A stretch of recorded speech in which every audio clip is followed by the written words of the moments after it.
তবুও সে বিজ্ঞান ন্যায় তানভীরের দিকে চেয়ে টনটনে সুরে বলল, আমি যদি তোর স্বপ্নের হেতু বলতে পারি, যা চাইবো তা দিবি আমাকে, নইলে বলে কি লাভ? তানভীর বুক টান টান করে দাঁড়ায়, কাঁধ ঝাঁকিয়ে ছল করা হাসি দিয়ে বলে, তোর স্বাদ আর আমার সাধ্যের মাঝে যদি সাদৃশ্য থাকে, নিশ্চিন্তে পাবি, যা কথা দিলাম। আমি তোর স্বপ্নের হেতু জানি না, আর কিছু চাইবো না। চলে যাচ্ছিস যা। রিনরিনিয়ে হেসে জবাব দিল সাথী। তাহলে আমাকে ঘাটালে কেন? চতুরামি? না।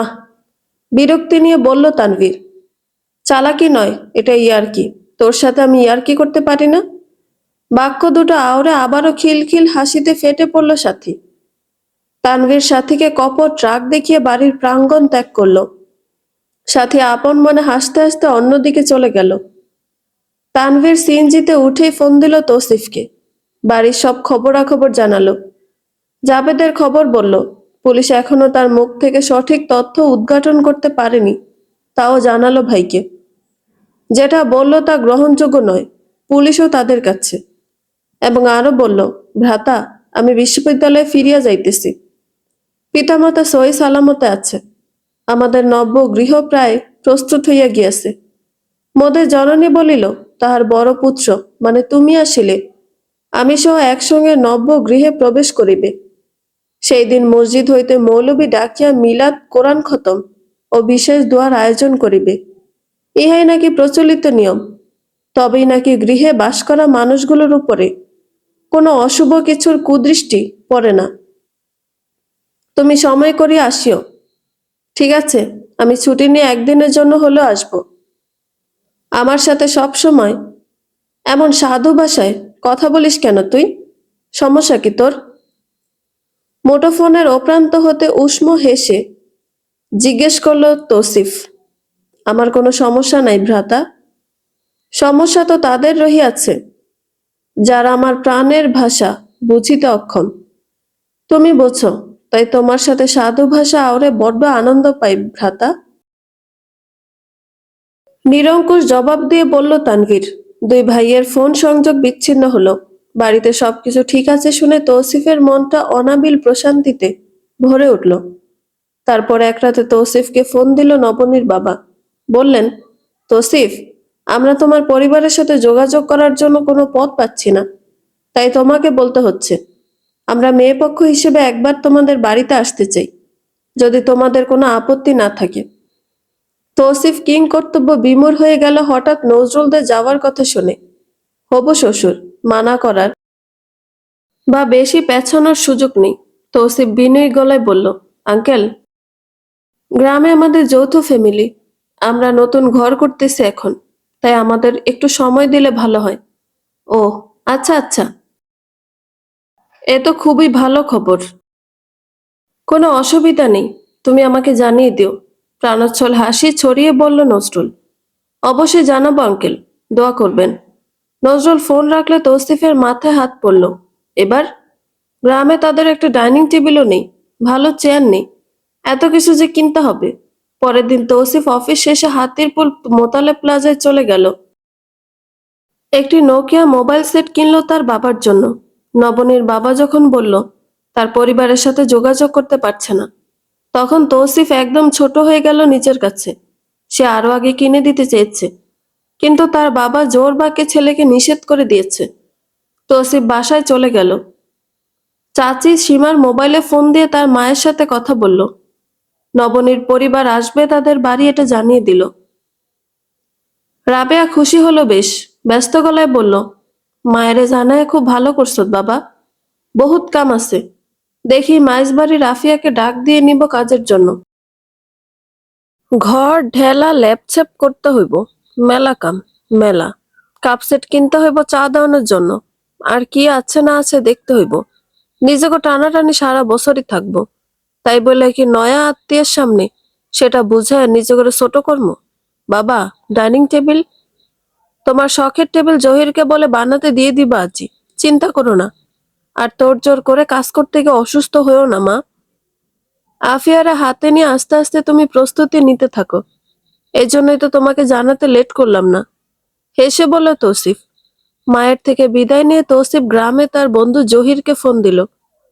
বিশদ বলে কাঠের দোকানে 8 জনের একটি ডাইনিং টেবিল বানাতে দিতে বলে দিল। জহির আপত্তি তুলল না, তার প্যারেশানি হবে ভেবে এক বাক্যে সম্মতি জানালো করবে বলে। শুনে অপাস হতে স্বস্তির দম ছাড়ল তৌসিফ। তৌসিফ নবনীকে ফোন দিল। নবনী রিসিভ করলে হৃদ্যতাপূর্ণ স্বরে জিজ্ঞেস করলো, কনে পক্ষ যাবে পাত্রের পরিবার ও ঘর বাড়ি দেখতে। ভালো কথা, এটাই নিয়ম। তাই আমি তোমাকে ফোন করেছি। ওনারা ঝাল লবণ মশলা কেমন খায় তুমি পার্সোনালি আমাকে একটু হিন্টস দিলে ভালো হতো। শহর ও গ্রামের পরিবারের রান্নার প্যাটার্ন ভিন্ন। জিজ্ঞেস করার জন্য ধন্যবাদ। লবণ ঝাল এভারেজ, নয় কম নয় বেশি।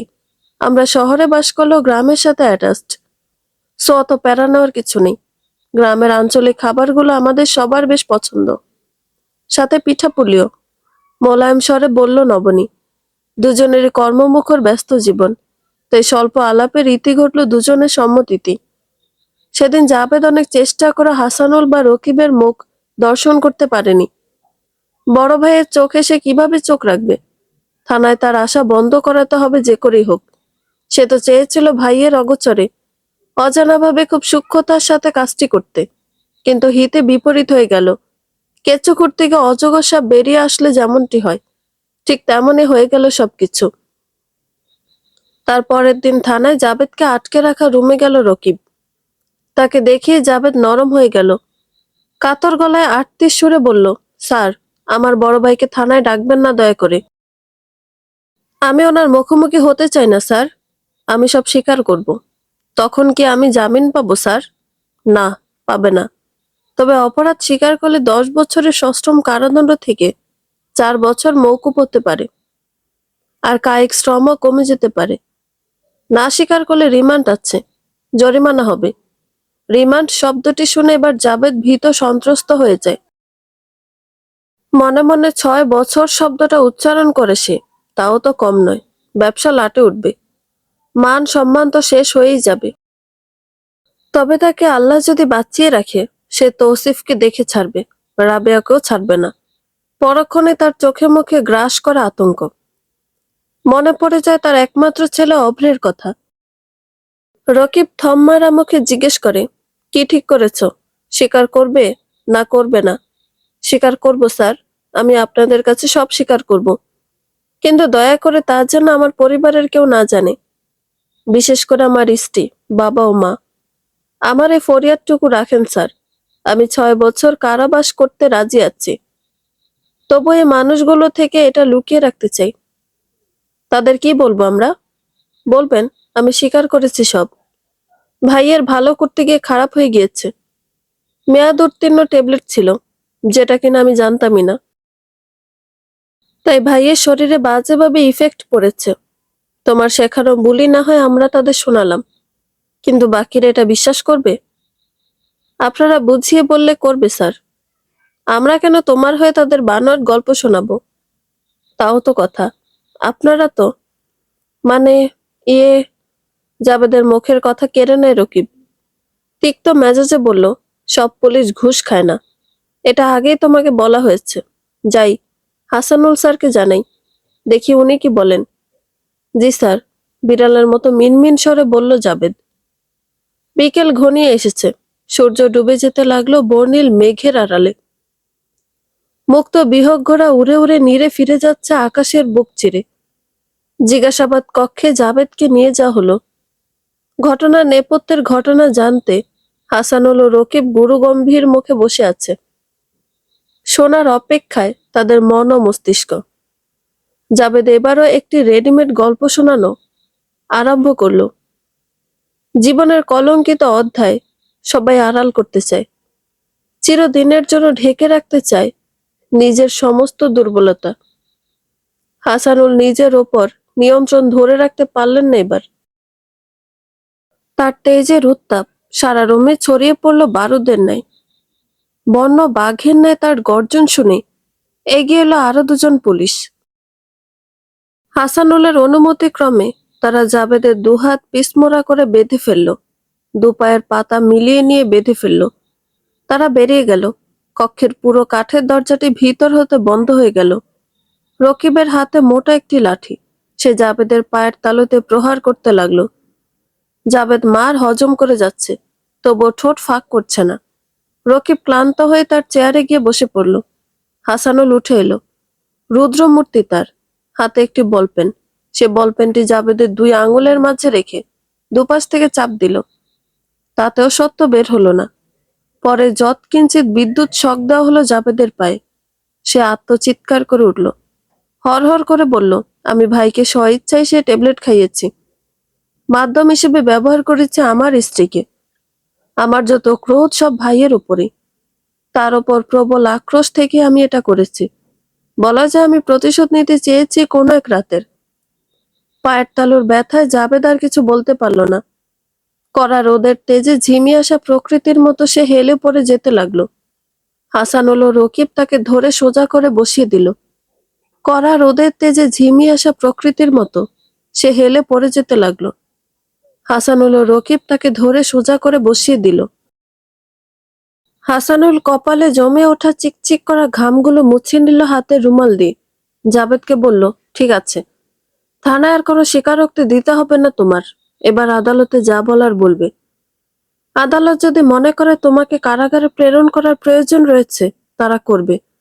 আমাদের কাজ শেষ। স্যার, আদালত কারাগার কেন? আমি তো সব স্বীকার করার জন্য প্রস্তুত। স্তম্ভিত নিদারুণ গলায় জানতে চাইল জাবেদ। এটা আইন। পুলিশ আসামিকে অ্যারেস্ট করে আনার পর আদালতে প্রেরণ করতে হয়। স্যার, আসামি প্রাথমিক জিজ্ঞাসাবাদে সত্য স্বীকার করলে থানা থেকেও তো জামিন দিয়ে দেয়। হাসানুল জাবেদের কথার প্রত্যুত্তর দিল না। ভারী ভারী পা ফেলে কক্ষ থেকে বেরিয়ে গেল। জাবেদ বিপন্ন চোখে রকিবের দিকে চাইল। রকিব তাকে বলল, আপনি তো প্রাথমিক জিজ্ঞাসাবাদে স্বীকার যাননি এবং বারবার মিথ্যা বলে পুলিশকে হয়রানিতে ফেলেছেন। আপনার অপরাধ হত্যা মামলার কাছাকাছি। একজন মানুষকে জেনে বুঝে স্বইচ্ছায় সজ্ঞানে ক্রমশ অসুস্থ করে বিছানায় ফেলে রেখেছেন। এভাবে তার মৃত্যু হতে পারত। বুঝতে পারছেন আপনি কতটা জঘন্য নারকীয় কাজ করেছেন? কেন এত ক্রোধ ও জিঘাংসা বড় ভাইয়ের প্রতি? জাবেদ কিছু বলতে চায়, কিন্তু রকিব শুনতে চাইল না। বেরিয়ে গেল কক্ষ হতে। তারপর জাবেদকে আদালতে পাঠানো হলো। তৌসিফদের ফুল টিনের 4 চালার নতুন ঘরটি সম্পূর্ণ হয়ে গেল।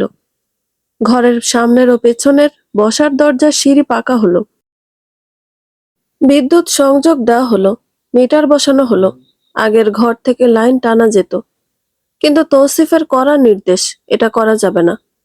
ভিন্ন মানে সবকিছুই ভিন্ন।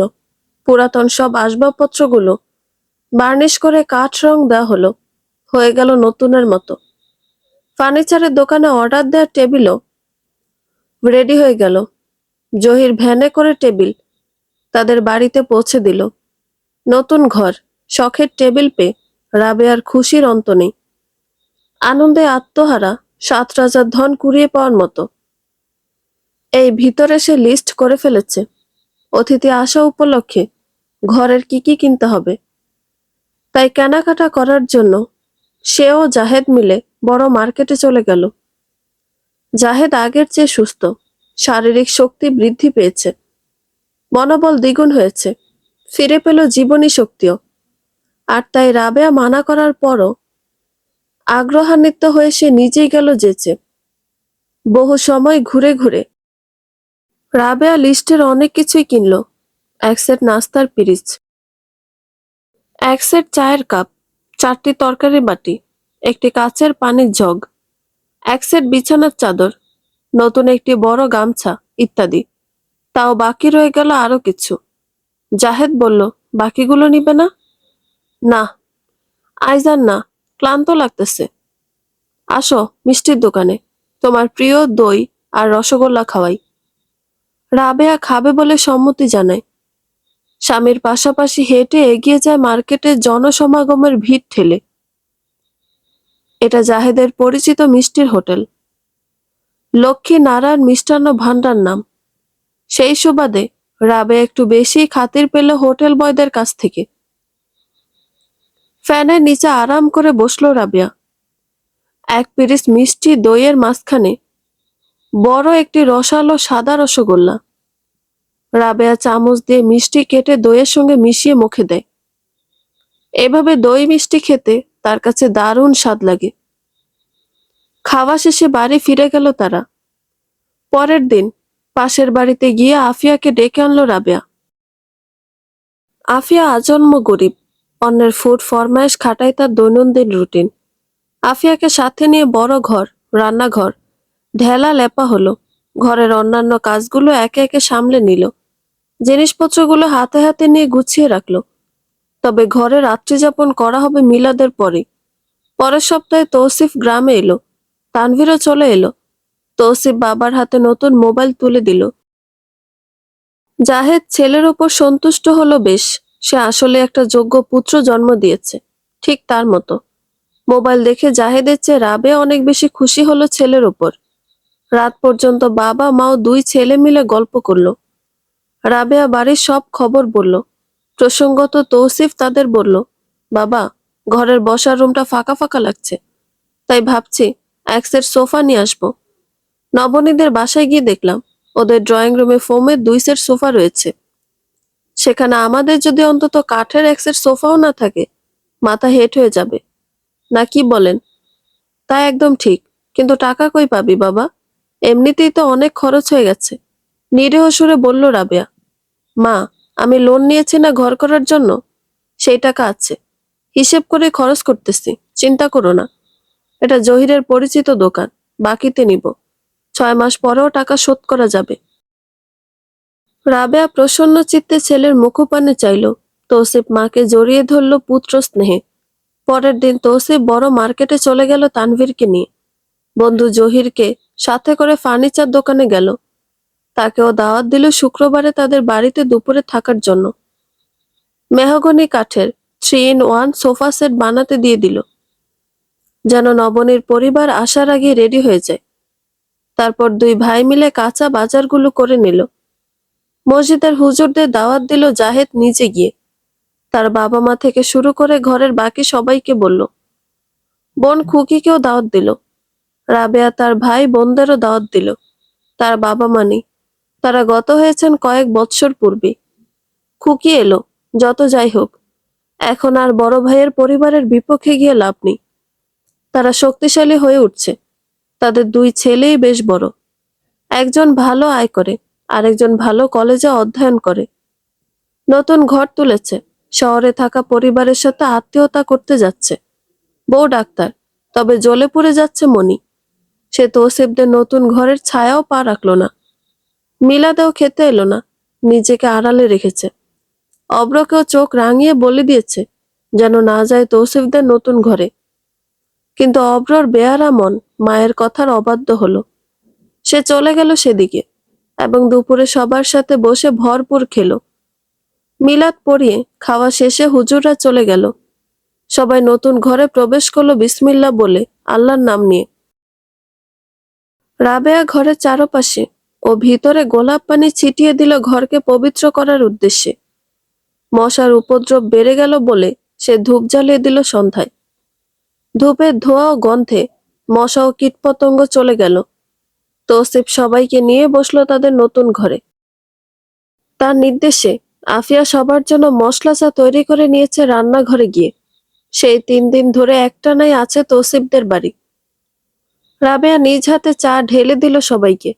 চায়ের সঙ্গে টা হিসেবে রইল নিজেদের ক্ষেতের চালের ঘরে ভাজা মুড়ি, বাজার থেকে আনা গরম গরম পুরি ও সুপার বিস্কুট। এগুলো তানভীর গিয়ে নিয়ে এসেছে। যার যেটা মন চাচ্ছে নিয়ে খাচ্ছে।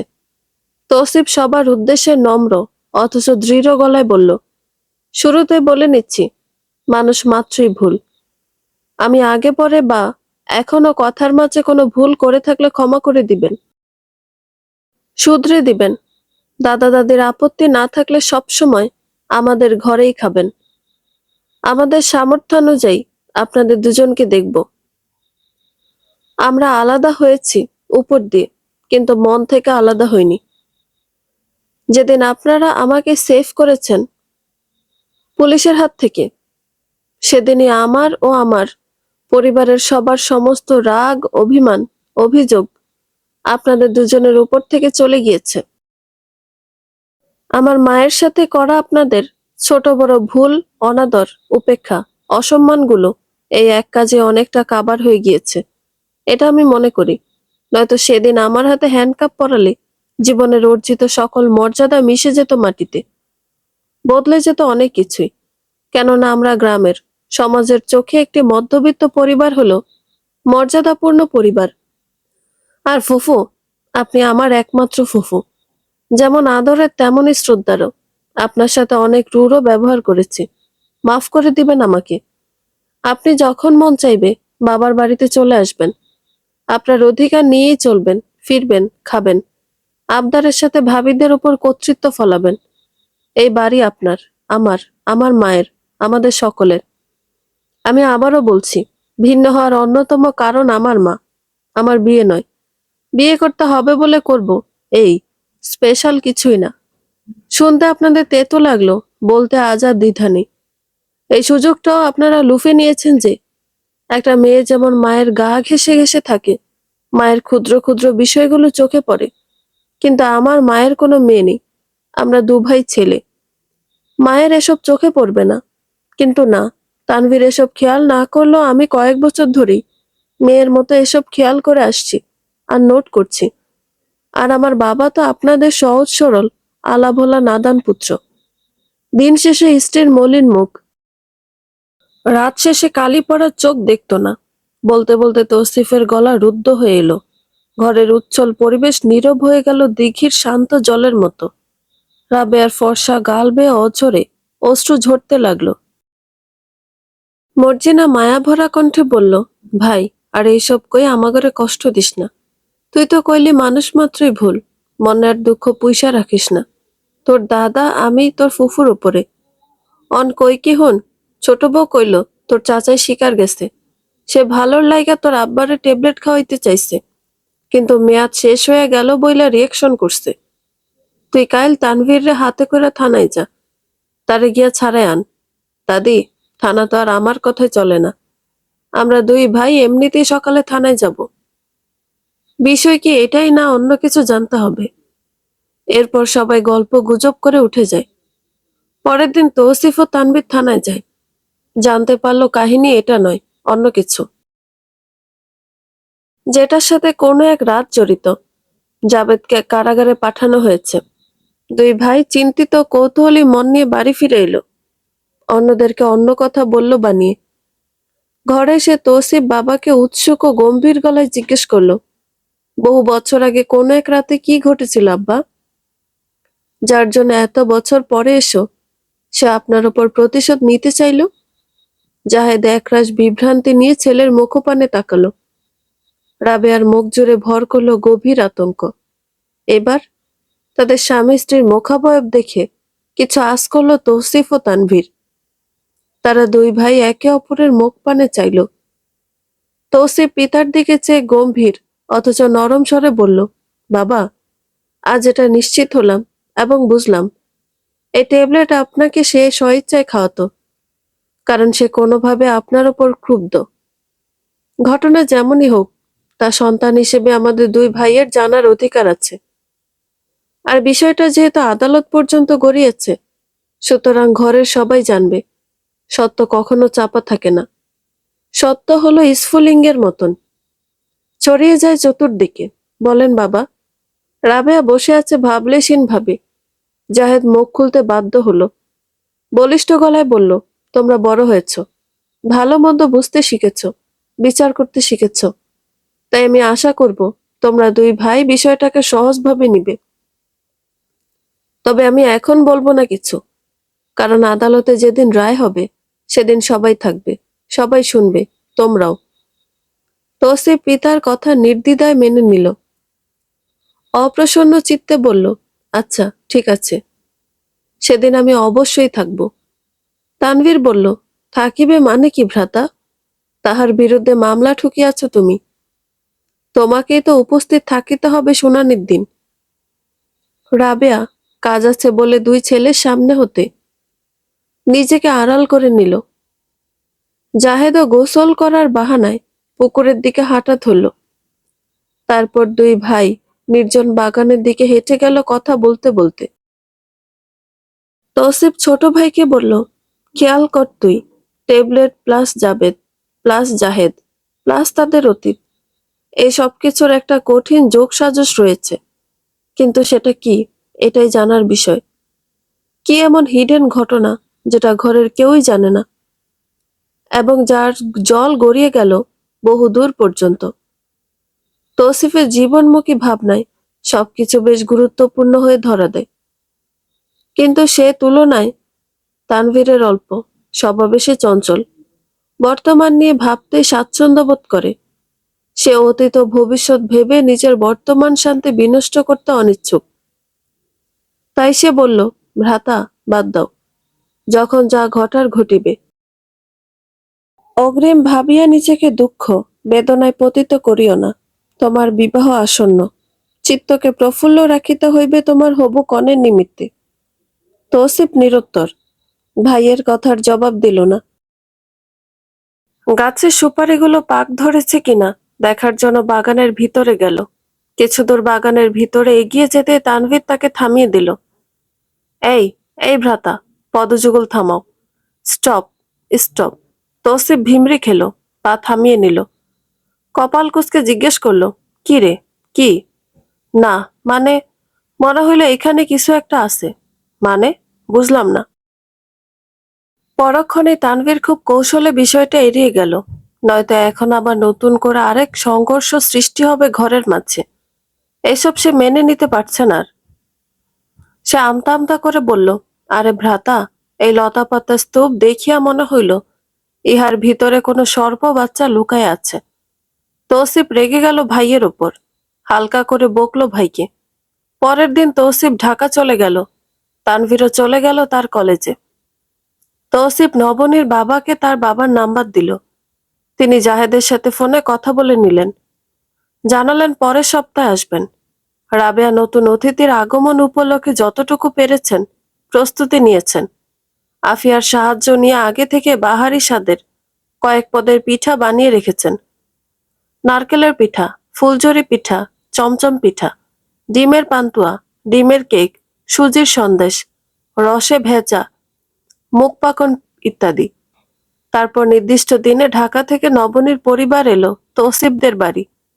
তৌসিফ তার পূর্বের রাতে গ্রামে চলে এলো, তানভীরও এলো। নতুন অতিথিদের সাথে তৌসিফের দাদা, দাদি, চাচি, সীমা সবাই সৌহার্দ্যপূর্ণ আচরণ করলো। তবে সেদিন সকালেই মনি বাবার বাড়ি চলে গেল ছেলেকে নিয়ে। নইলে বিব্রতকর সিচুয়েশনে পড়তে হবে হয়তো। খোশ মেজাজে তারা সবাই একসঙ্গে বসে নাস্তা ও দুপুরের ভাত খেলো। ডেজার্ট হিসেবে থাকলো রাবেয়ার হাতের ঘরে পাতা দই। অতিথিদের সাথে নিয়ে সলিমুল্লাহ সারা বাড়ি আশেপাশের ফসলি জমিগুলো দেখালেন। তাদের অত্যন্ত পছন্দ হলো তৌসিফদের পরিবার ও বাড়িঘর। পাত্রে সালামি হিসেবে তৌসিফকে নবনীর মা টাকা দিল।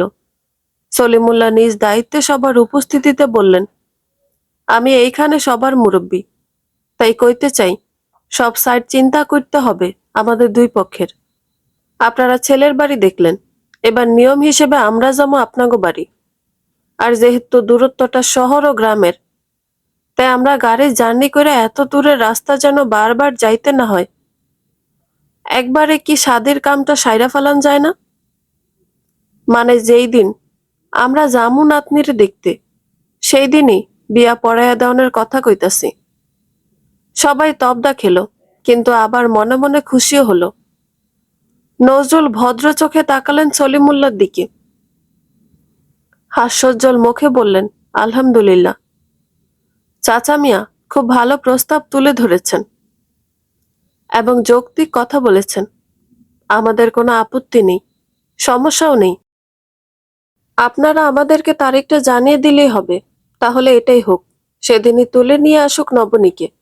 যেহেতু আমরা একবারে সরাসরি বিয়েতে চলে যাচ্ছি, সেই হিসেবে তো প্রস্তুতির বিষয় আছে। অন্তত 1 মাস তো লাগবেই। আপনারা বরযাত্রী কতজন যাবেন জানিয়ে দিবেন। হ্যাঁ, পঞ্জিকা দেখা শুভক্ষণের জন্য শুভ দিন বাইর করতে হইব। আমরা জানাই দিমুনি, বলল সলিমুল্লাহ। নজরুলের বলা শেষ না হতে তাদের পক্ষের বাকিরাও সহমত পোষণ করল এবং সেটাই ফাইনাল হলো। তৌসিফ কিছুই বলল না, দাদা যা ভালো মনে করেছে তাই করেছে। জাহেদও পিতার কথার মর্যাদা দিল, কোনো বাদ সাধল না। তারা তৌসিফদের থেকে বিদায় নিয়ে ঢাকার দিকে চলে গেল। তার একটু পরে তানভীর বড় ভাইয়ের দিকে চেয়ে চোরা চোখে হাসতে লাগলো। তৌসিফ অনুজ্জ্বল মুখে বলল, কি রে, বিয়ে আমার, আর খুশি তুই? কাহিনী কি? তোমার বদন তো বড়ই মলিন হয়ে আছে, তাই তোমার বদলে আমি হাসতেছি। অবশ্য আরেকটা কারণও রহিয়াছে, কারো আশায় গুড়ে বালি হলো বুঝি। তৌসিফ বুঝলো সাথীর কথাই বলল তার ভাই। সে চুপ রইল। সবাই চলে গেল এদিক সেদিক। ঘর নীরব হলো। তখন তৌসিফ তার বাবা মাকে বলল, যেহেতু একবারই বিয়ে হবে, বউ নিয়ে আসা হবে, তাহলে ডেট আমরা বুঝে শুনে ফেলবো, কারণ তার আগে মামলার একটা রেজাল্ট আসুক। নয়তো বিয়ের ভিতরে শুনানি ডেট পড়লে সব ছেঁড়াবেড়া হয়ে যাবে। তৌসিফের মতের সাথে মত মেলালো তার বাবা মা ও ছোট ভাই তানভীর। পরের দিন তারা দুই ভাই যার যার স্থানে চলে গেল। রাবেয়া অপেক্ষার প্রহর গুনছিল দুই ছেলে বাড়ি থেকে চলে যাওয়ার। সে জাহেদকে বিচলিত গলায় বলল, রায় শুনানির দিন তো সব শুইনা যাইব ওরা দুই ভাই। এখন কি হইব? আমি কেমনে মুখ দেখামু? কিছু একটা করণ যায় কিনা ভাবেন না? ভাবার মধ্যে আছি রাবু, কাল সকালেই থানায় চলো, দেখি কোনো গতি করা যায় কিনা। হতাশ কণ্ঠে বলল জাহেদ। পরের দিন সকালে জাহেদ ও রাবেয়া থানায় চলে গেল। জাহেদ কর্তব্যরত পুলিশকে মার্জিত স্বরে আর্জি করে বলল, স্যার, জীবনের কিছু সত্যি সামনে আসতে নেই, প্রকাশ হতে নেই প্রকাশ্যে, তাই কোনোভাবে কি কথা ঘোরানো যায় না? আপনারা জাবেদকে বলবেন যেন আসল ঘটনা না বলে অন্য ঘটনা বলে বানিয়ে। এতে সেও বেঁচে যাবে, আমরাও বেঁচে যাব। আমাদের দুই ছেলে যেন সেই কলঙ্কিত অধ্যায় না শুনতে পারে। তার কোনো ব্যবস্থা যদি করা যেত স্যার। একইভাবে একই কথাগুলো কান্না জড়িত স্বরে বলল রাবিয়া। ততক্ষণে তদন্ত কর্মকর্তা হাসানুল এসে গেলেন। টেবিলের উপরে থাকা গোল পেপার ওয়েটটিকে লাঠি মেন্ডায় একবার ঘুরিয়ে নিয়ে বললেন, আপনাদের আবদার মামুর বাড়ির আবদারের মতো। এটা সম্ভব নয়। আদালতের কাঠগড়ায় দাঁড়িয়ে জাবেদকে সত্যিটা স্বীকার করতেই হবে। মনে রাখবেন, সত্য অপ্রিয় হলেও সুন্দর। সত্যের নিজস্ব একটা সৌন্দর্য আছে, তা বহন করার মানসিকতা তৈরি করুন, শান্তি পাবেন। ছেলেরা বড় হয়েছে, বাবা মা নির্দোষ হলে ভুল বুঝবে না তারা। জাহেদ ও রাবেয়া চেয়ার ছেড়ে উঠে দাঁড়ায়। অসহায় দৃষ্টি বিনিময় হলো দুজনের। তারা ম্লান মুখে ফিরে এলো বাড়ি। রাবেয়ার মন ভয়াবহ রকমের খারাপ। সে বাড়ির পিছনের বিলের ধারে গিয়ে দাঁড়ালো। কাকে ধরা একটি মাটির কলসি ভাত রান্নার জন্য পুকুর থেকে পানি আনতে যাচ্ছিল। উদাস মনে হাঁটতে হাঁটতে এদিকটায় চলে এলো। তার মন এতটাই খারাপ যে তার বাঁচতে ইচ্ছে করে না আর। বিলের উপরে কচুরিপানাগুলো ভেসে যাচ্ছে পানির ঢেউয়ের সাথে সাথে। সে যদি এগুলোর মতন এমন ভেসে যেতে পারত কোন এক অচেনা অজানা বিলে। আহ করে গভীর লম্বা একটি দীর্ঘশ্বাস বেরিয়ে এলো রাবেয়ার বুক চিরে। জড়ানো পায়ে ফিরে এলো পুকুর ঘাটে। আজ জাবেদের মামলার চূড়ান্ত শুনানি। আদালতে সবাই উপস্থিত। রাবেয়া, জাহেদ, তৌসিফ, সলিমুল্লাহ, তানভীর ও মনি। জাবেদ ভারাক্রান্ত মনে ও বিমর্ষ মুখে কাঠগড়ায় দাঁড়িয়ে আছে। বিচারকের আদেশে জাবেদ মুখ খুলতে বাধ্য হলো। 17 বছরের কিশোরী রাবেয়া। গায়ের রং পবিত্র হলদে পাখির মতন। চোখ দুটো অনাথ ডাহকির ন্যায়। হাঁটা ছিল রাজহংসীর মতো। হাসত মৃদুভাবে, যেন বয়ে চলা দুঃখিনী ঝর্ণা। কথা বলতো অল্প, তবে কোমল স্বরে। সেই বাবা মায়ের আদরের রাবু। বধূ হয়ে যায় জাহেদ নামের এক সুদর্শন যুবকের ঘরে। রাবুকে প্রথম দেখে তার হবু শাশুড়ি মর্জিনা বলেছিল, মাশাল্লাহ, এমন চাঁদ মুখের বউ চাই আমার ঘরে। প্রথম বউ সুন্দর হলে পরের বউগুলো সুন্দর আসবে ঘরে। সেদিন ছিল বৃহস্পতিবার রাত, ঘোর অমাবস্যা। পল্লীগ্রাম। রাত না হতে চারপাশ আধারে ছেয়ে যায়। নিজের হাত নিজে দেখার উপায় ছিল না। বিদ্যুৎবিহীন বেড়ার ঘরটাতে পিদিম জ্বলেছিল মাত্র একটা। মর্জিনা ও খুকি ছিল অন্যত্র। জাহেদ ছিল তার কর্মস্থলে। অবিবাহিত জামাল ছিল চট্টগ্রামে। ঘরে ছিল কেবল জাবেদ, সলিমুল্লাহ ও নবরা, রাবেয়া। সলিমুল্লাহ রাতের খাবার খেয়ে ঘুমিয়ে পড়েছিল। জাবেদও তার রুমে শুয়ে পড়ল। রাবেয়াও ঘুমিয়ে গিয়েছে, তার রুমের দরজা বন্ধ করে দিয়ে। সেই মধ্যরাতে আচমকা ঘুমন্ত রাবেয়া টের পেল তার বুকের ওপর বিরামহীনভাবে ঘুরছে দুই জোড়া হাত। রাবেয়া ভয়ে চিৎকার দিতে গিয়েও পারেনি। তার আগেই দুজন পুরুষ তার মুখ বেঁধে ফেলল। অন্ধকার রুমে তারা রাবেয়াকে সম্পূর্ণ বিবস্ত্র করে ফেলল। একটি সুতাও রাখেনি রাবেয়ার পেলব অঙ্গখানিতে, কিন্তু তারা মুখে কোনো শব্দ করেনি। তাদের মুখ ঢাকা ছিল গামছা দিয়ে। রাবেয়া শত আকুতি মিনতি করছে অন্ধকারে তাদের পা হাতড়ে, কিন্তু তারা শোনেনি নববধূ রাবেয়ার আরতি। একান্ত চেষ্টা চালিয়ে যাচ্ছে নিজেদের কামাতুর মনকে শান্ত করার, ব্যর্থ হচ্ছে বারবার। রাবেয়ার শরীরে তখন ভর করল অসুরের শক্তি। সে তার জীবন দিয়ে নিজের সম্ভ্রম রক্ষা করে যাচ্ছে। হঠাৎ রুমের দরজা আস্তে করে শব্দ হলো। অচেনা দুজন পুরুষ দ্রুত বের হয়ে গেল রুমের বেড়া ফাঁক করে। ঠিক যেভাবে তারা প্রবেশ করলো বেড়ার বাঁধ কেটে কেটে, রাবেয়া শরীরে কোনো মতে শাড়িটি অবিন্যস্তভাবে পেঁচিয়ে নিল। দরজা খুলে দিল কম্পিত হাতে। জাহেদ হাতে জ্বলতে থাকা পিদিমটি নিয়ে রুমে প্রবেশ করলো। দেখলো প্রায় নগ্ন রাবেয়া ঠকঠক করে কাঁপছে, অশীতিপর বৃদ্ধার ন্যায়। রাবেয়ার সাথে কাঁপতে লাগলো জাহেদও। হাত থেকে পড়ে নিভে গেল পিদিমটি। জাহেদ পকেট থেকে দিয়াশলাই বের করে নিল, ফের জ্বালিয়ে নিল প্রদীপটি। জ্বলন্ত চোখে তার তরুণী বধূটির দিকে চাইল। পরনের অবিন্যস্ত শাড়ি ঠিক করে পরে নিতে বলল এবং আশ্চর্য চোখে চেয়ে ভয়ার্থ কণ্ঠে জানতে চাইল, কি হয়েছে, তোমার এই হাল কেন? রাবেয়া স্বামীর বুকে আছড়ে পড়ে তীর ভাঙা ঢেউয়ের ন্যায় হাত লম্বা করে রুমের বেড়ার দিকে দেখায়। জড়ানো স্বরে কুৎসিত বিষয়টা বলল স্বামীকে পুঙ্খানুপুঙ্খ ভাবে। জাহেদ রুমের কোণার দিকে তাকিয়ে ঘুঙানির মতো করে শব্দ করে ওঠে, রাবেয়াকে বুক থেকে সরিয়ে চৌকিতে বসিয়ে দে। প্রদীপটি হাতে তুলে নে।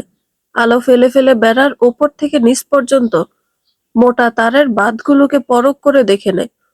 জাহেদ নির্বাক, তার সমস্ত বোধ শক্তি লোপ পেয়ে গেছে। তবুও মাথা কাটিয়ে নেয়। রুম থেকে বেরিয়ে গেল। শোকেসের উপর থেকে 3 ব্যাটারি টর্চ লাইটটা হাতে নিল। তার পিতা রুমের দরজা ফাঁক করলো। আলো ফেলে দেখলো সলিমুল্লাহ একাকী রুমে ঘুমাচ্ছে বেঘরে। পরক্ষণে সে চলে গেল ছোট ভাই জাবেদের রুমে। রুমে প্রবেশ করে টর্চের আলো ফেলে পুরো রুম আলোকিত করে ফেলল। ঘুমন্ত ভাইয়ের পিঠে হাতের শক্ত চাপ দিয়ে ডাকতে লাগলো, এই জাবেদ, এই ওঠ ভাই, ওঠ। বড় বেশি বিপদ ঘটে গেছে।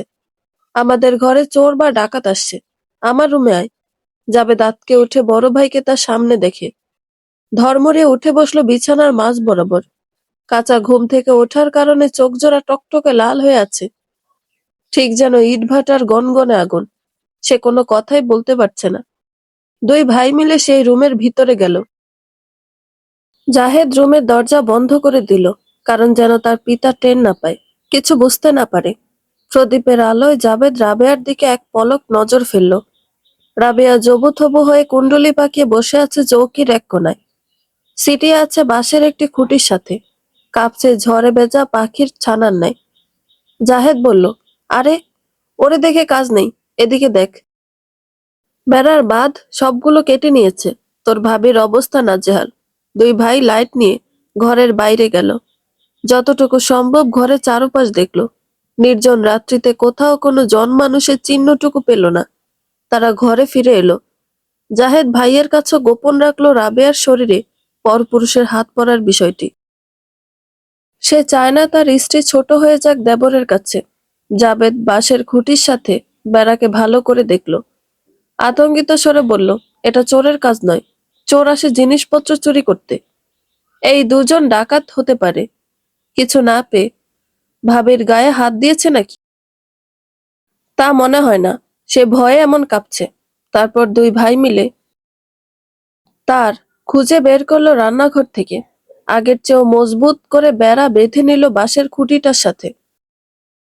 জাবেদ উৎকণ্ঠিত গলায় ভাই ভাবিকে সান্ত্বনা দিয়ে নিজের রুমে চলে গেল এবং ঘুমিয়ে পড়ল। সেই অমাবস্যার তিমির রাতে আর ঘুম এলো না জাহেদ ও রাবেয়ার নয়ন জুড়ে। জাহেদ রাবেয়াকে বুকে টেনে নেয়, আদুরে বিড়ালের ন্যায়। অনুভব করে রাবেয়া হ্যাংলা পাতলা গড়নের কোমল দেহখানি তখনও কাঁপছে। সে বলল, জাবেদের কথাই ঠিক। ঘরে ডাকাত প্রবেশ করেছে। কিছু না পেয়ে তোমার সাথে খারাপ কাজ করতে চেয়েছে। যদিও তারা সফল হয়নি, আল্লাহর অশেষ মেহেরবানিতে লাখো কোটি শুকরিয়া ও কৃতজ্ঞতা ওনার প্রতি। ভাগ্যিস আমি এসে পড়েছি, নয়তো আজ আমার আসার কথা ছিল না। যাই হোক, তুমি এই অংশটুকু দ্বিতীয় কান করো না। যেমন করে আমি জাবেদের কাছে বলেছি এটা বাদ দিয়ে, শুধু সেটাই বলবে। রাবেয়া মাথা হেলিয়ে সম্মতি প্রকাশ করে এবং হাতের মুঠি খুলে একটি জিনিস গুজে দেয় জাহেদের হাতে। প্রদীপের আলোয় জাহেদ দেখল একটি সোনার চেন। জাহেদ অদ্ভুত চোখে তাকিয়ে থাকে চেনটির দিকে। রাবেয়াকে বলল, মানে তার গলা থেকে তোমার হাতে এসেছে? রাবেয়া এতক্ষণ কোনো কথাই বলতে পারেনি। তার কণ্ঠনালী রুদ্ধ হয়ে গিয়েছে, ভাষারা হয়ে গিয়েছে পঙ্গু। ঘটনার আকস্মিকতায় সে ভীত, সন্ত্রস্ত, বিমূঢ়। তবুও অস্ফুট স্বরে কোনো মতে বলল, তারা দুজনে ঠোঁট দিয়ে আমার গলা ঘাড়ে স্পর্শ দিতে লাগলো সমান তালে। তখনই আমি তাদেরকে ঠেইলা সরাইতে গিয়া একজনের গলা হইতে এটা ছিঁড়ে আমার হাতে চলে এলো। তাদের চেইনের দিকে হুঁশ ছিল না, কেবল আমার শরীরের দিকেই মন ছিল। জাহেদ থম মেরে থাকে চিন্তিত মুখে। একটু পরে স্তম্ভিত গলায় বলল, আল্লাহ, তাহলে তো এরা ডাকাত নয়, এরা ধর্ষক। এটা আমার কাছে দাও। এটার ক্লু ধরে আমি এদেরকে বের করব। জাবেদকে বলতে পারলে উপকার হতো, সে হেল্প করতে পারত। কিন্তু এতে তুমি আমি একদম ছোট হয়ে যাব। না না, আপনার আল্লাহর দোহাই লাগে, ছোট ভাইয়ার এই কলঙ্কের কথা কইয়েন না। তাইলে আমি কোনোদিন আর এই দুই চোখ হ্যারে দেখাইতে পারুম না। শরমে মইরা যামু। কিসের কলঙ্ক রাবু? তারা তো তোমার সর্বনাশ করতে পারেনি, সর্বস্ব কেড়ে নিতে পারেনি। এভাবে রাত কেটে যায়। পরের দিন জাবেদ মসজিদের লোক দিয়ে মাইকে একটি ঘোষণা দিল, আমাদের গ্রামের কারো গলার একটি সোনার চেন হারানো গিয়েছে নাকি। সলিমুল্লাহ মুন্সির বড় ছেলে জাহেদ ভাইয়ের কাছে চেনটি গচ্ছিত আছে। উপযুক্ত প্রমাণ দিয়ে চেনটি নেওয়ার জন্য অনুরোধ করা হইল। তার কয়েকদিন পর গ্রামের একটি কিশোর ছেলে জাহেদের সাথে দেখা করল। বলল, তার মায়ের গলার চেন পথে হারিয়েছে। সেটার এক জায়গায় ঝালাই ছুটে গিয়েছে। তাকে হাত করে জাহেদ বের করে ফেলল চেইনের আসল মালিককে। জাহেদ গোপনে ভাড়া করা মাস্তান ঠিক করলো টাকা দিয়ে। তারা সেই ছেলেকে তুলে নিয়ে তাদের আস্তানা আটকে ফেলল। তাকে জিম্মি করে বাকি জনকে আটক করলো। বেরিয়ে এলো আসল সত্য। মাস্তানরা সেই দুজন যুবক ছেলেকে উল্টো ঝুলিয়ে প্রহার শুরু করলো।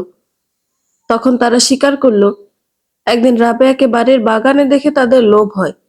এত সুন্দর বউ তারা এই গ্রামে আর দেখেনি। একে যদি তারা এক রাত পেত, জীবন ধন্য হতো। তারা জাবেদকে বলল বিষয়টা। জাবেদ প্রথমে রাজি হয় না, পরে মোটা অঙ্কের বিনিময়ে জাবেদের সাথে তাদের ডিল হয়। জাবেদ অর্থের লোভে পড়ে যায়, কারণ সে ছিল তখন সদ্য বিকম পাশ করা এক বেকার যুবক। বিনা পরিশ্রমে যদি ইনকাম হয়, মন্দ কি? যেদিন জাহেদ বাড়ি থাকবে না, ঘর তুলনামূলক ফাঁকা থাকবে, সেদিন তারা দুই বন্ধু একই সাথে রাবেয়াকে ভোগ করবে মন ভরে সারা রাত ধরে। তাই সেদিন সুযোগ পেয়ে জাবেদ তাদের খবর দেয়।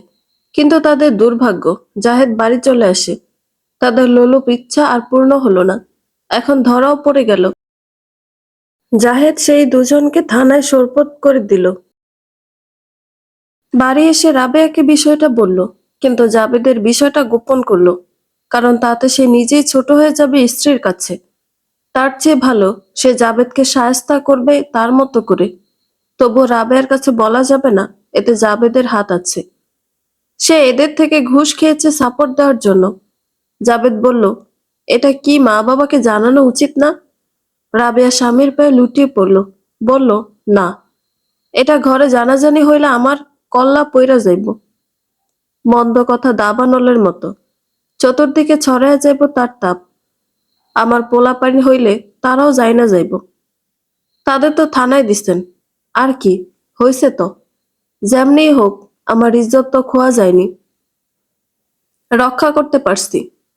জায়েদ চুপ হয়ে যায় স্ত্রীর কথার মূল্যায়ন করে। তারপর এক রাতে সেই মাস্তানদের দিয়ে সে জাবেদকে তুলে নেয়। তাকে থানায় দেয়নি।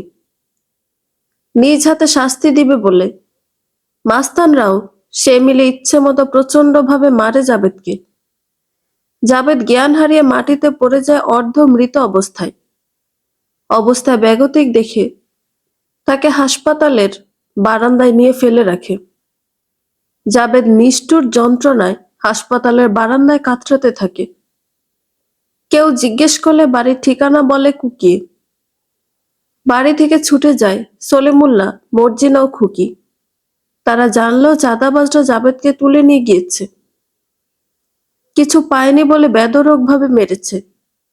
2 সপ্তাহ পর জাবেদ সুস্থ হয়ে বাড়ি ফিরে আসে। তারপর হতে জাহেদ আর জাবেদের সাথে কথা বলে না। সবার সামনে যতটুকু বলতে বাধ্য হতো ঠিক ততটুকুই বলতো।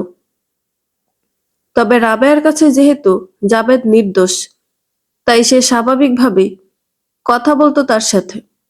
আবার জাহেদেরও চরিত্র নিয়ে কোনো সন্দেহ ছিল না ভাইয়ের উপরে। তার পাকাপোক্ত বিশ্বাস হলো জাবেদ বেকার বলে টাকার লোভে হীন কাজে সাপোর্ট দিয়েছে, কিন্তু সে তো এমন নয়। এদিকে জাবেদ নিগূঢ় সত্যিটা প্রকাশ করতে পারেনি নিজে ধরা পড়ে যাবে বলে, কিন্তু অন্তরে তার প্রতিশোধের আগুন জ্বলছে 100 চুল্লি। তার মাস 2 পরের ঘটনা। এক নির্জন বর্ষণমুখর রাত। অবিরাম বৃষ্টি হচ্ছে। বৃষ্টির শব্দে পাশের রুমের কথাও কেউ শুনতে পায় না। জাহেদ বাড়ি নেই, মর্জিনা অসুস্থ, তাই স্কুল পড়া খুকি মা বাবার রুমে ঘুমিয়েছিল। জাবেদ রাবেয়ার রুমে দরজায় টোকা মারে। রাবেয়া কে বলে ওঠে, ভাবি বাইরে এসো, মা কেমন জানি করছে। চাপা স্বরে বলল জাবেদ।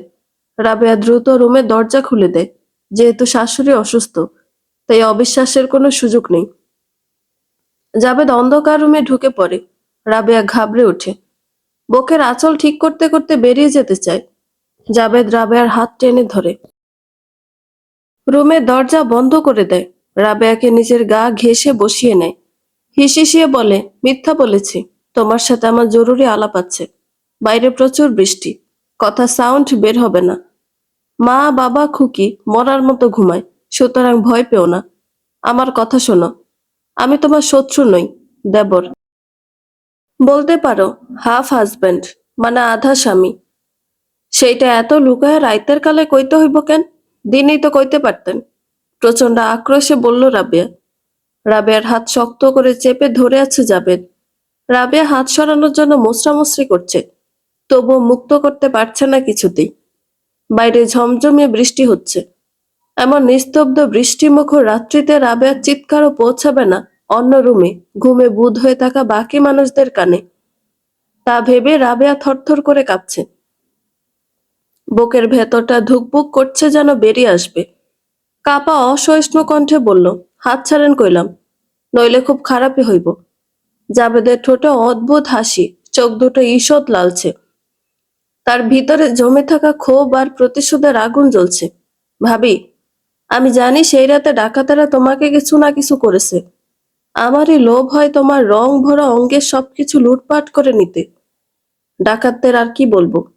যাই হোক, আমি জানি এসব তুমি কাউকে বলনি, তা ঠিক আছে, কিন্তু ভিতরে সেই লুকানো যন্ত্রণা দিনরাত গুমড়ে গুমড়ে কষ্ট দিচ্ছে তোমাকে। তাই আমি চাই নিজের মানুষ ভেবে তুমি আমাকে সব বলো, তোমার মনটাকে হালকা করো। আমি এই সান্ত্বনাটুকু দেবার জন্যই তোমার রুমে এলাম।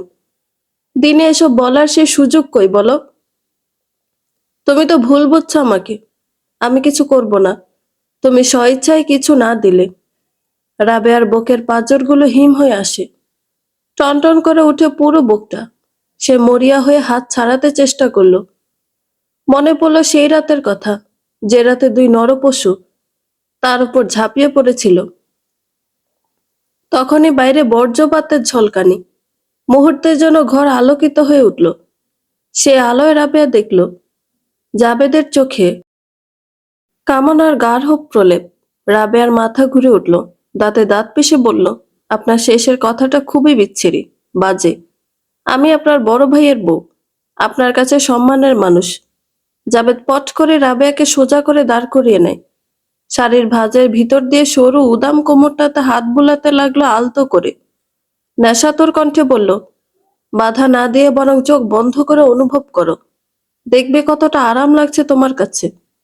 সেদিনের মতো হঠাৎ রাবেয়ার মনে এক পাহাড় সাহস সঞ্চিত হলো। সে পাশে টুলের উপরে থাকা টর্চ লাইটটা হাতে নিল। জাবেদ দেখেনি, তার মাথা ঝুঁকে আছে রাবেয়ার পেটের উপরে। রাবেয়া লাইট দিয়ে জাবেদের মাথায় শক্তভাবে আঘাত করে বসলো। জাবেদ রাবেয়ার কোমর হতে নিজের হাত দুখানা সরিয়ে নিল। মাথা চেপে ধরল দানবীয় ব্যথায়। ঠিক তখনই দরজায় শব্দ হলো। জাবেদ মুহূর্তেই চৌকির তলায় ঢুকে গেল। বৃষ্টির মাঝেই শোনা গেল খুকির কণ্ঠ। ভাবি, বাইরে আসো, আব্বার রুমে। আমার মাথায় পানি দিতে হইব। আমি রসুন তেল গরম করে আনতাছি। আমার হাত পায়ে ডলতে হইব। আসছি আপা, বলে রাবেয়া মাথায় আঁচল টেনে দরজা খুলে বেরিয়ে যায়। লজ্জায় জাবেদের বিষয় গোপন রাখলো অন্যদের কাছে। স্রষ্টাকে স্মরণ করলে এ যাত্রায়ও নিজের সম্ভ্রমকে সুরক্ষিত রাখতে পারল বলে। জাবেদ চৌকির তলা থেকে বেরিয়ে আসে। খোলা দরজা দিয়ে লুকিয়ে চলে যায় নিজের রুমে। ক্ষোভে ফেটে পড়ছে, কিছুই করতে পারল না বলে। তারপর জাহেদ বাড়ি এলো। রাবেয়া স্বামীর বুকে মাথা রেখে ডুকরে কেঁদে উঠল। জীবনের সবকিছুকে সহজ করে দেখা জাহেদ বুঝে নিল তার বিরহে রাবেয়া কাঁদছে। এছাড়া তো আর কোনো কারণ তার জানা নেই। এদিকে ভয়ে রাবেয়া তার কাছে গোপন রাখলো সেই রাতের ঘটনাটি। পাছে যদি জাহেদ তাকেই ভুল বুঝে, তার সতীত্বের দিকে আঙুল তোলে, কি হবে তার? যাবি বা কোথায়? নিম্নবিত্ত ঘরের মেয়ে সে, সেখানে তার জীবনের দায়ভার কে বহন করবে?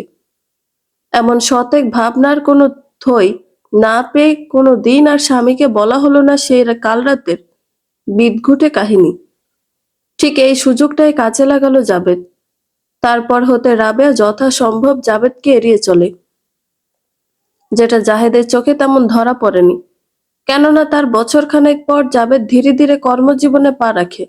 বাড়িতে আসতো 2 মাস পর পর, থাকতো 2 বা 3 দিন। জাহেদ ও জাবেদের সাথে তেমন কথা বলে না, যেটা রাবেয়াও ধরতে পায়নি। তাদের স্বামী স্ত্রী জাবেদকে এড়িয়ে চলার কারণ দুটো হলো সূত্র একই সুতোয় প্রথিত। দিন গড়ায়, মাস গড়ায়, বছর যায়, বছর আসে, ঋতু বদল হয়। রাবেয়া পরপর 2 ছেলের মা হয়। তারা বড় হতে থাকে। স্বামী, সংসার, শ্বশুর শাশুড়ি, ননদ, সামাজিকতা, 2 সন্তানের লালন পালনে রাবেয়া ব্যতিব্যস্ত থাকে রাত দিন। এদিকে জাবেদ মনে মনে প্রতিজ্ঞা করে রাবে ও জাহেদ থেকে প্রতিশোধ নিবে। রাবেয়া তাকে আঘাত করেছে, এটার প্রতিশোধ নিবে সে তার সম্ভ্রম হানি করে। জাবেদ বাড়ি এলেই রাবেয়ার আশপাশে ছোক ছোক করতে থাকে। ঘরে জামালের স্ত্রী আসে, তারপর আসে জাবেদের স্ত্রীও। তবুও জাবেদের কামুক ভালো লাগার রেশ রয়েই যায় রাবেয়ার শরীরের উপরে। সে কিছুতেই রাবেয়াকে আর একলা পায় না, কাছে ভিড়াতে পারে না। ক্রমশ সুযোগ দূরে চলে যেতে লাগলো। একসময় জাহেদের ডায়াবেটিস ধরা পড়ল। অসুস্থতার দরুন সে চাকরি ছেড়ে দিয়ে বাড়ি চলে এলো। জাবেদের মাথায় হাত। এবার ঘরে ভাই থাকলে কিভাবে রাবেয়াকে পাবে সে? জাবেদ বুদ্ধি খাটাতে থাকে। তাকে মারার প্রতিশোধ নেওয়ার সুযোগ এসে গিয়েছে। পাশাপাশি রাবেয়াকে পাওয়া, এক ঢিলে 2 পাখি মারা যাবে। সুতরাং জাহেদকে অচল করতে হবে। বিছানায় নির্জীব হয়ে পড়ে থাকলে তখন রাবেয়ার জন্য না প্রতিবাদ করতে পারবে, না তার গায়ে হাত তুলতে পারবে, না আগের মতো মাস্তান দিয়ে তাকে তুলে নিতে পারবে। কিছুই পারবে না। কেবল অসহায়ের মতো রাবেয়ার দিকে চেয়ে চোখের জল ফেলবে। জাবেদ খোঁজখবর নেয় ডায়াবেটিস রোগ সম্পর্কে। জানতে পারল একটা ট্যাবলেটের নাম, যেটা সপ্তাহে একটা করে খেলেই যথেষ্ট। ধীরে ধীরে স্নায়ুকোষ ড্যামেজ হতে থাকবে, স্মৃতিশক্তি লোপ পাবে, দৈহিক শক্তি পড়ে যাবে। তারপর সে ট্যাবলেট আনিয়ে নেয় স্ত্রীর ভাইকে দিয়ে। স্ত্রীকে ভুল গল্প শোনায়, কিন্তু ঘটনাক্রমে সেই ট্যাবলেটের পাতা ড্রেসিং টেবিলে চলে যায় আর তৌসিফ দেখে যায়। শুনানি শেষে বিশাল আদালত কক্ষে পিনপতন নীরবতা নেমে এলো এবং বাতাসও যেন হঠাৎ ভারী হয়ে উঠল। বিচারক স্তব্ধ হয়ে রইলেন। তারপর জাবেদকে জিজ্ঞেস করলেন কয়েকটি নৈর্ব্যক্তিক প্রশ্ন। জাবেদ নিচু মাথায় সব প্রশ্নের উত্তর দিল। এক একটা শব্দ যেন তার বুকের ভেতর থেকে টেনে টেনে বের করতে হচ্ছে। জাহেদ কাঠের বেঞ্চে বসে আছে পাথরের মতো, চোখের পাতা নড়ে না। রাবেয়া তার কাছে এত বড় বিষয় গোপন করলো, এতটা বছর। পাশে বসা রাবেয়ার হাত কাঁপছে, তার ভিতরে একই প্রশ্ন ঘুরপাক খাচ্ছে। সেই রাতে ওই দুজন ডাকাত ছিল না? জাবেদের হাত ছিল সেখানে, তার জন্য জাহেদ তাকে তুলে নিয়ে বেদম মারল। এই নির্মম সত্য এতটা বছর তাকে জানালো না। রাবেয়া শক্ত করে হাতটা মুঠো করে রেখেছে, যেন এই মুহূর্তে ভেঙে পড়ে যাবে মরমর করে। তৌসিফ সামনে তাকিয়ে আছে পাথর চোখে, তার ভেতরটা তছনছ হয়ে যাচ্ছে। কেঁচো খুঁড়তে গিয়ে যে এত বড় অজগর সাপের সন্ধান পেয়ে যাবে, এটা তার চিন্তারও বাইরে ছিল। তানভীরের চোয়াল শক্ত হয়ে আছে, শ্বাসটা অস্বাভাবিক হারে ওঠানামা করছে। মনে স্বামীর দিকে চেয়ে ঘৃণায় একদলা থুতু ফেলল মেঝেতে। সলিমুল্লাহ মর্জিনা ঘৃণায় মুখ ফিরিয়ে নিয়েছে জাবেদের থেকে। বিচারক রায় পাঠ করলেন, ঘোষণা দিলেন, সমস্ত প্রমাণাদি ও উপযুক্ত সাক্ষ্য পেয়ে আদালত জাবেদকে 10 বছরের সশ্রম কারাদণ্ড দিল, সাথে নগদ অর্থ জরিমানা হলো। সবশেষে কাঠগড়ার কাঠের শব্দে আদালত ভেঙে পড়ার মতো অনুভূতি হলো সবার। মানুষ উঠতে শুরু করলো। সলিমুল্লাহ দাঁড়িয়ে বললেন, জজ সাহেব, আমি পিতা হইয়া কইতাছি, এই কুলাঙ্গারের যাবজ্জীবন কারাদণ্ড দেন। পয়সা পয়সা মরুক, আমি তার আগে মরলে ওই যেন আমার মরা মুখটাও না দেখে। বিচারক চুপ রইলেন মৈন মুখে। জাবেদ স্থির ভঙ্গিতে কাঠগড়ায় দাঁড়িয়ে আছে। রাবেয়া চেয়ারের হাতাটা ধরে উঠে দাঁড়ালো কুজো বুড়োর ন্যায়। হাঁটতে গিয়ে পা কেঁপে উঠল। জাহেদ তাকে ধরে ফেলল। চোখে চোখ পড়তে দুজনেই বুঝে গেল এই অসীম যন্ত্রণা বোঝানোর নয়। মর্জিনা নিচু মাথায় আদালত থেকে বাইরে এলো। বাড়ি ফেরার পথে কেউ কারো সাথে কথা বলল না। তৌসিফ ও তানবীর অনুভব করতে পারছে মায়ের ভিতরের অবস্থা এখন চিতার মতো। সবাই বাড়িতে চলে গেল, রায়ে সন্তুষ্ট পরিবারের সবাই। সারা বাড়িতে অদ্ভুত নীরবতা বিরাজ করছে, কেউই কারো সাথে কথা বলছে না। রাবেয়া অবশ পায়ে ঘরের পিছনের একটি নিরিবিলি জায়গায় গিয়ে দাঁড়ালো। সেই চানাবিল, কচুরিপানা, গাছ, ফুল, পাখি, সবজির মাচা সবই আগের মতো আছে, শুধু তার ভেতরটা আর আগের মতো নেই। তার জীবনের এই নিন্দিত কাহিনী তার 2 ছেলে জেনে গেল। এই সীমাহীন লজ্জা সে কিভাবে ঢাকবে? কিভাবে 2 ছেলেকে মুখ দেখাবে সে আর? অন্যদের কথা না হয় সে বাদই দিল। সেই সন্ধ্যায় রাবেয়া প্রদীপে তেল ভরে জ্বালিয়ে নিল। প্রদীপের উজ্জ্বল আলোটা কাঁপছে, টিনের বেড়ায় সে আলোর ছায়াটা নাচছে অবিরাম। রাবেয়া চুপচাপ বসে আছে সে আলোর দিকে তাকিয়ে। জাহেদ দরজার কাছে দাঁড়িয়ে বলল, রাবু, শক্ত থাকো। রাবেয়া স্বামীর দিকে না তাকিয়ে শীতল কণ্ঠে বলল, সত্যের আলো কি সবসময় এমন জ্বলে তৌসিফের বাবা? অবশ্যই জ্বলবে। তার পরের দিন তৌসিফ ও তানভীর চলে গেল। যাবার আগে 2 ভাই মাকে ঝাপটে ধরে বুকে টেনে নিল। রাবেয়া হাউমাউ করে কেঁদে উঠল ছেলেদের মাথায় হাত বুলাতে বুলাতে। তারা 2 ভাই মায়ের জড়তা দূর করতে বলল, এই পৃথিবী তোমাকে ভুল বুঝুক, কিন্তু তোমার 2 ছেলে কোনো দিন তোমাকে ভুল বুঝবে না। তুমি ভুলে যাও এসব, ধরে নাও কিচ্ছু হয়নি। তৌসিফ ও তানবীর চলে গেলে রাবেয়া বসে পড়ল। ছেলেদের কথায় তার মন শান্ত হলো না। তার এসব কিছু সবাই জেনে গেল। এবার সারা পাড়া জেনে যাবে, আত্মীয় স্বজন জেনে যাবে। এক কান হতে 100 কান হবে। তাকে দেখলেই মানুষ বাঁকা চোখে তাকাবে। মন্দ কথা হাওয়ার বেগে ছোটে। তার জন্যই স্বামীর এই অবস্থা হলো। এই অপরাধ বোধ তাকে আজন্ম কুরে কুরে খাবে, খাবলে খাবলে খাবে। রাবেয়া ভাবতে থাকে তার অনাগত ভবিষ্যৎ নিয়ে। রাবেয়ার মতো নানান দুর্ভাবনায় ঘরের প্রতিটি মানুষ। এক একজনের ভাবনার বিষয় এক এক রকম, কিন্তু কেউই জানে না যে পিদিম জ্বলা রাতের ঘটনার রেশ বহু বছর পরে এসেও রয়ে গেল এবং জ্বলে উঠল মশালের ন্যায়। সেই সূচিত কালো অধ্যায়ের ইতি ঘটবে এমন কোন এক পিদিম জ্বলা রাতে, যা ইতিহাস হয়ে রয়ে যাবে আজন্মকাল। তৌসিফ ঢাকা ফিরে গেল, মন পড়ে রইল গ্রামে। অফিসে বসে কাজ করতে করতে হঠাৎ তার হাত থেমে যায়। মনে পড়ল মায়ের কথা। তখনই বাবার মোবাইলে ফোন দিল সে। মায়ের সাথে কথা বলল। মা, কেমন আছো? রাবেয়া এক শব্দে জবাব দিল, আছি। তৌসিফের কাছে মায়ের কণ্ঠ ঠিক শেষ বিকেলের মরা রোদের মতো লাগলো। মায়ের আছির ভেতর কতটা যন্ত্রণা ও দুঃখ তা মর্মে মর্মে উপলব্ধি করতে পারল তৌসিফ। বুঝলো মা বেশি কথা বলতে আগ্রহী নয় তার সাথে, তাই তৌসিফ কথা না লম্বা করে ইতি টানলো। ফোঁস করে একটি তপ্ত শ্বাস ছাড়লো। জাবেদের ওপর প্রচন্ড ঘৃণায় মুখ বিকৃত করে ফেলল। মনে মনে তার ওপর অভিসম্পাত ঢেলে বলল, শুয়োর কোথাকার। প্রতিটি পরিবারে তোর মতো একটা কুৎসিত লোকই যথেষ্ট, রাবেয়ার মতো সহজ সরল নারীদের জীবন অতিষ্ঠ করার জন্য। ল অনুযায়ী তোর শাস্তি 10 বছর, কিন্তু আমার ও আমার মায়ের আদালতে তুই আজীবন দণ্ডপ্রাপ্ত আসামি। কোনো ক্ষমা নেই তোর। অফিসের বসের ডাকে তৌসিফ কাজে মনোনিবেশ করলো। তানভীর পরের দিনই কলেজে গেল, কিন্তু আগের মতো তার মাঝে আর কোনো উৎফুল্লতা ও চঞ্চলতা নেই। শত বন্ধুদের ভিড়ও নিজেকে তার কাছে একা লাগে, কেমন অস্থির, ছন্নছাড়া, লাগামহীন ঘোড়ার মতো। কেটে গেল 1 সপ্তাহ। একদিন বিকেলে মনি তৌসিফদের ঘরে গেল।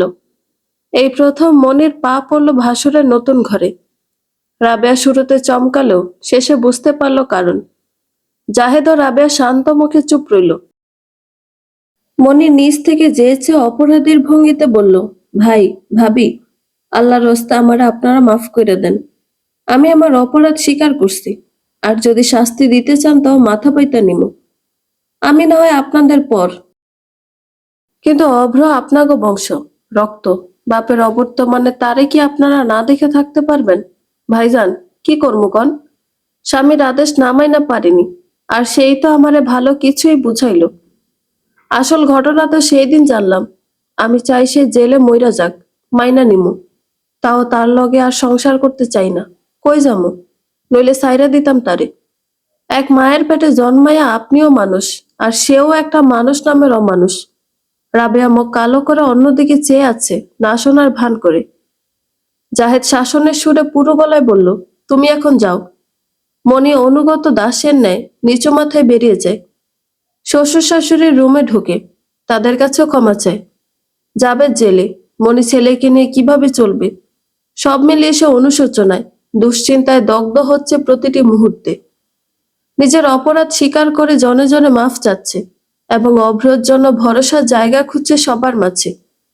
সলিমুল্লাহ মনিকে আশ্বাস দিয়ে বলল, এত অস্থির হইও না, তৌসিফ বাড়ি আসুক, তখন বিবাদ মিটায় দিমুনি। হ দিয়েন, আমার নাতের মুখের দিকে চাইয়া হইলেও সবাইরে এক কইরা দিতে হইব। দুঃখিত স্বরে বলল মর্জিনা। মনি আইচ্ছা বাবা বলে নিজের রুমে চলে গেল। রাবেয়ার যত্নে, ভালোবাসায় জাহেদ আগের চেয়ে সুস্থ আছে। স্বাভাবিক হাঁটাচলা করতে পারে। ডায়াবেটিস মোটামুটি নিয়ন্ত্রণে রয়েছে। সীমা উপর দিয়ে হাসি হাসি ভাব করে চলল বেজায় মনক্ষুণ্ণ বড় ভাসুরের পরিবারের উপরে। জাহেদ রাবেয়ার প্রতি আজকাল বেশি মনোযোগী। রাবেয়ার মতিগতি তার কাছে তেমন সুবিধার ঠেকছে না। কেমন যেন জীবন থেকে পালাই পালাই ভাব। নিজেকে লুকিয়ে ফেলার একটা গোপন প্রয়াস তার মাঝে প্রকাশিত। জাহেদ রাবেয়ার হাত ধরে বলল, আমি জানি তোমার আত্মসম্মানের উপর আঘাত এসেছে প্রকাশ্যে। এই বিষয়টা তুমি হজম করতে পারছো না। তুমি এত হীনমন্যতায় ভোগো কেন রাবু? সামনে তো আমাদের আরো ভালো দিন আসতেছে। গ্রামের একটা ঘরে ডাক্তার বউ আসা কি কম সৌভাগ্যের, কম আনন্দের? আর তোমার এত মা বাবা জামালের বউ খুকি কেউই কিছু বলেনি, ন্যূনতম অভিযোগের আঙুল তোলেনি। বরং সবাই ওই ইতরের জন্য ছোট হয়ে গিয়েছে তোমার কাছে। দেখো না, এরপর এর বিষয় নিয়ে কেউই তোমার সামনে মুখ খুলেনি। রাবেয়া ভারাক্রান্ত মনে প্রলম্বিত শ্বাস ছেড়ে বলল, আমার এখন ডর লাগে আরেক বিষয় নিয়া। বউ আয়সা যদি এইসব শুই না যায় কখনো, তখন কি হইব? কিচ্ছু হইব না।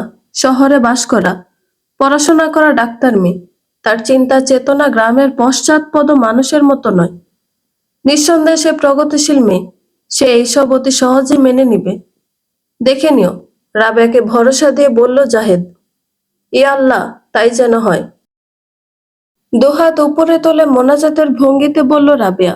তার কিছুদিন পার না হতেই সলিমুল্লাহ জাহেদকে ডেকে বলল, সময় জ্ঞাপন করতাছস কেন তোরা? বিয়া শাদিতে পিছলান ভালো না। মামলা তো সুরা হইলই, হ্যাগরে আমরা জাওনের তারিখ জানাইতে হইব না? জাহেদ বলল, তৌসিফের মার মন খুব খারাপ।